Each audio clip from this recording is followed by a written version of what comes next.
लेकीनं दिलेलं हे गिफ्ट बघून चक्क आहोंच्या डोळ्यात आज पाणी आलं होतं. पहाटेचे 4:15 वाजत आलेत आणि इथं मस्त माझ्या आवरावर चालू आहे. खरं तर सकाळ सकाळी विचार करत होते की साडी घालू का नको, कारण एवढं ऊन आहे, गरम होणार. पण यात सुद्धा मला एक स्वामींची प्रचिती आलीच. पुढे जाऊन सांगतेच तुम्हाला. घड्याळात 4:20 झाले होते. छोटी लेक इकडं आंघोळ करून देवपूजेला बसली होती. मोठ्या लेकीनं मस्त चहा केला होता. घरातली बाकीची सगळी कामं मी आवरून घेतली आणि त्यानंतर माझं सगळं आवरून घेतलं. आज 2 एप्रिल आहोंचा मस्त वाढदिवस आणि त्यानिमित्त स्वामींचं बोलवणं आलं. स्वामींचं बोलवणं आल्याशिवाय आपण काय अक्कलकोटला जाऊ शकत नाही. स्वामींचं दर्शन घेतलं.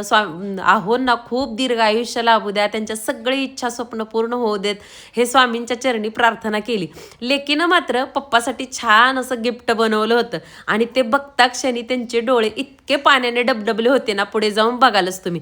त्या अगोदर आपला आजचा व्लॉग स्किप न करता शेवटपर्यंत बघा. स्वामींनी घातलेला अंगरखा, स्वामी समाधी मंदिर, हे सगळं तुम्हाला आजच्या या व्लॉगमध्ये बघायला मिळणार आहे.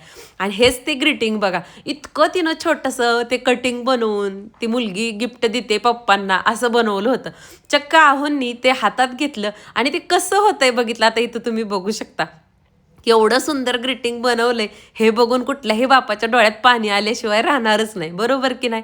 मस्त असं बघा सगळ्यांनी लवकर उठून आवरलं होतं. का तर पौर्णिमा होती हे तर मी विसरूनच गेले होते. त्याचबरोबर गुरुवार होता आणि हनुमान जयंती होती. खरं तर आहोंचा जन्म हा हनुमान जयंती दिवशीचा पहाटेच्या 5:30 वाजताचा आहे. त्यामुळे खूप छान असा योगायोग जुळून आला होता. म्हणजे तिथीनुसार आणि तारखेनुसार एकाच दिवशी आहोंचा वाढदिवस आला होता आणि त्याच दुग्ध शर्करा योग म्हणजे स्वामींचं बोलवणं. मस्त बाहेर आलो. जवळजवळ 5, 5:15 वाजले होते आणि चांदूमामा सुद्धा आकाशात होते. मस्त एकदम वातावरण झालं होतं. रस्त्यात पुढं पाऊस सुद्धा पडला, ते पण दाखवणार आहे. बऱ्याच ठिकाणी इतका धो पाऊस चालू होता ना की विचारायला नको. थोडीशी भीतीही वाटत होती, कारण मोठा गाराचा पाऊस कसा असतो ना तशा टाईपचा हा पाऊस चालू होता. पण आम्ही अगदी सावकाश गेलो आणि लवकर उठून आवरून जाण्याचा हा फायदा मात्र झाला की इथं पावसात हळूहळू गाडी चालवता आली आणि वेळेत आम्ही जाऊन अक्कलकोटला पोहोचलो. मस्त इथं बघा सूर्यनारायणांचं दर्शन झालं. मस्त दर्शन घेतलं. पहाटे उठलं ना इतकं सुंदर वातावरण होऊन जातं ना. आणि खरं सांगायचं तर स्वामींचं दर्शन सुद्धा इतकं मस्त झालं ना आज आमचं. तुम्हाला सुद्धा सगळं मी तिथलं व्यवस्थित दाखवणार आहे. त्यामुळे आजचा व्हिडिओ स्किप न करता शेवटपर्यंत बघा. आणि मग बघा इथं जाऊन पोचलो. जवळजवळ 8, 8:15 झाल्या होत्या आणि तुम्ही बघू शकताय सकाळच्या 8, 8:15ला सुद्धा स्वामींच्या दरबारात केवढी गर्दी आहे. इतके स्वामी भक्त वाढलेत ना, म्हणजे गेले 10-12 वर्षापूर्वी जेव्हा आम्ही जायचो ना बिलकुल गर्दी नसायची इथं. अगदी मोकळं मंदिर असायचं आणि त्यावेळेस एवढी समज नव्हती किंवा स्वामी आणि स्वामींचे चमत्कार हे काही एवढे अनुभव नव्हते. आणि तुम्हाला बोलले होते ना मी गोष्ट एक सांगेन म्हणून स्वामींच्या अनुभवाची. तर कालच्यापासून मी विचार करत होते की साडी घालू का ड्रेस घालू. खूप ऊन आहे, गरम होईल का, असं होईल का. आणि सकाळी ज्यावेळेस गाडीत बसले ना त्यावेळेस सकाळच्या जवळजवळ 8, 8:15 वाजेपर्यंत बिलकुल ऊन नव्हतं. मग स्वामी एवढंच म्हणतात की अरे तुम्ही बोलून तर बघा, माझी पूर्ण करायची तयारी आहे. तो एक मला सकाळ सकाळी अनुभव आला होता. आता सांगताना सुद्धा ना माझे डोळे भरून येतात. आणि बघा मस्त मंदिरात पोचलो होतो. ज्यावेळेस मी 10 वर्षापूर्वी मंदिरात जायचो ना आम्ही दर्शनाला वगैरे, त्यावेळेस ना हे सगळं रिकामं होतं. त्या आठवणीत ना या माझ्या डोळ्यात आहेत.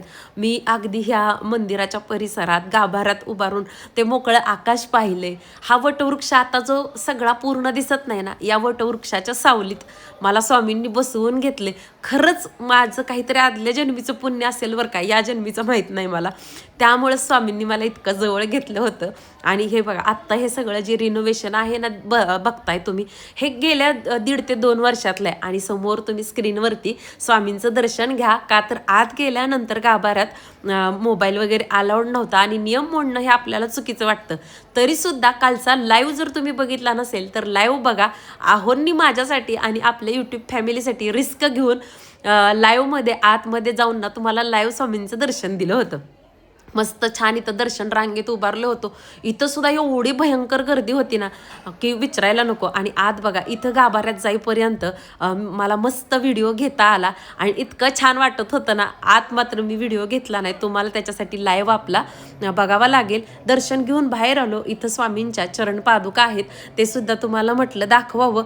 खूप भारी वाटतं स्वामींच्या तिथं गेलं ना. इतकी ऊर्जा आहे ना पॉझिटिव्ह की त्या लहरी इतक्या आहेत ना, मी तुम्हाला शब्दात सांगू शकत नाही. मात्र गर्दी एवढी होती. ह्या गर्दीच दाखवून देते की स्वामींवरचा सगळ्यांचा असलेला विश्वास. आणि हाच तो वटवृक्ष ज्याच्या छायेखाली स्वामी अखंड नामस्मरण करत बसायचे. आणि या वटवृक्षाच्या खाली पुढं जाऊन दाखवते मी तुम्हाला, छोटीशी एक दिवळी टाईप आहे. आणि असं म्हणायचे पूर्वी की त्याच्या आत जर आपण डोकं घातलं ना दिवळीच्या, तर अक्षरशः तिथून आणखीन पण ज्याचं भाग्य आहे त्याला नामस्मरणाचा आवाज येतो. आणि खरं तर तिथं जाऊन सुद्धा मी स्पर्श करून माझं दर्शन झालंय.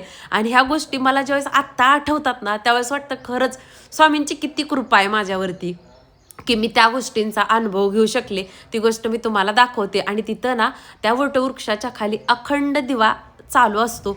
खूप मस्त वाटतं मला ना. तुम्हाला स्वामींबद्दल किती सांगावं किती नाही असं वाटतं. आणि खरं सांगायचं तर ना, इथं गेल्यानंतर म्हणजे स्वामींच्या म्हणजे वटवृक्षाच्या समोरच इथं ना नामस्मरणासाठी वगैरे एक छोटासा हॉलसारखा आहे. तिथं एक स्वामींची उभा राहिलेली आणि एक बसलेली मूर्ती आहे. इथं आपल्या यूट्यूब फॅमिलीतील पुण्याच्या एक ताई भेटल्या होत्या. इतकं कवटाळलं त्यांनी माझं, इतकं माया केली, गालावरून हात फिरवले. म्हणजे त्या किती मिठी मारत होत्या ना, मला अक्षरशः रडायला येत होतं. किती ते तुमच्या सगळ्यांचं आमच्यावरचं प्रेम. इथं बघा ही स्वामींची मूर्ती, याचं पण दर्शन घ्या. मला खूप भारी वाटलं. अक्षरशः माझा कालचा दिवस इतका भारी गेला. रोजचाच स्वामींच्या कृपेनं जातो, पण त्या ताई येत ना मला घरी येईपर्यंत आठवत होत्या. इतकं त्यांनी माझ्या गालावरून डोक्यावरून हात फिरवले होते. नाही खूप छान करता, मला खूप व्हिडिओ आवडतात.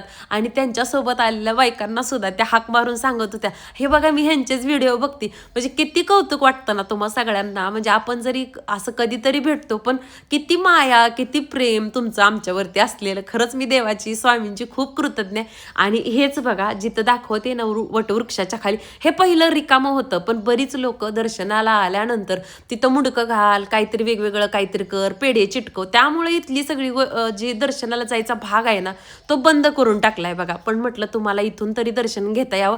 हीच ती जागा जिथं स्वामी अखंड नामस्मरण करत तिथं बसलेले असायचे. आणि तिथंच बघा ती दिव्य ज्योत चालू आहे. आणि हाच तो महाकाय वटवृक्ष. इतकं भारी वाटतं ना, मला किती बोलावं आणि किती नाही असं होतं. मस्त बघा आमचं इतकं भारी दर्शन झालं होतं ना. लवकर गेलेल्याचा तो फायदा झाला होता. आता तिथं गेलोय म्हटल्यानंतर काहीतरी आता मुलीसोबत आहेत, घ्यावंच लागणार. मग हे छोटे पाट वगैरे बघितलं, काय घेतलं ते दाखवतेच तुम्हाला. आणि इथं मूर्ती पण होते, पण मी मूर्ती नाही आणखीन घेतली. बघू स्वामींची इच्छा असेल तर ती स्वतःहून येईल. स्वामी ऑलरेडी आहेत आपल्या घरात माझ्यासोबत 24 तास.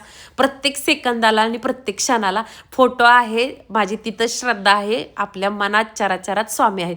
खूप छान छान इथं मूर्ती होत्या, फक्त डोळे भरून बघून घेतल्या.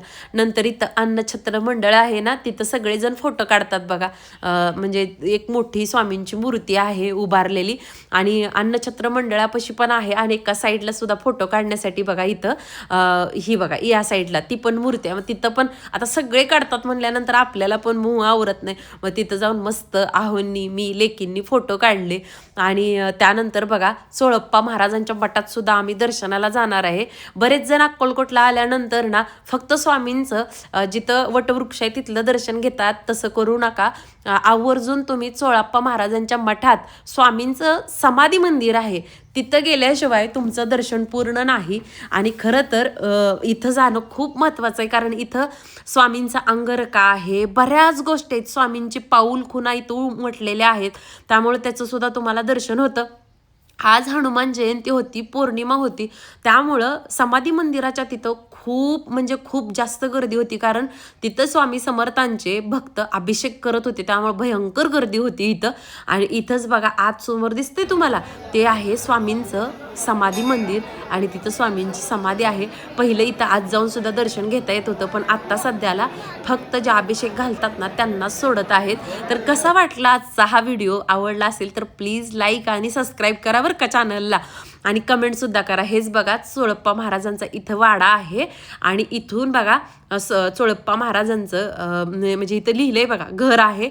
आणि या घराच्या आतना खूप मोठा असा बारव आहे, खूप खोल आहे त्याच्यात. आणि पाणी सुद्धा आहे बघा, समोर दाखवते मी तुम्हाला.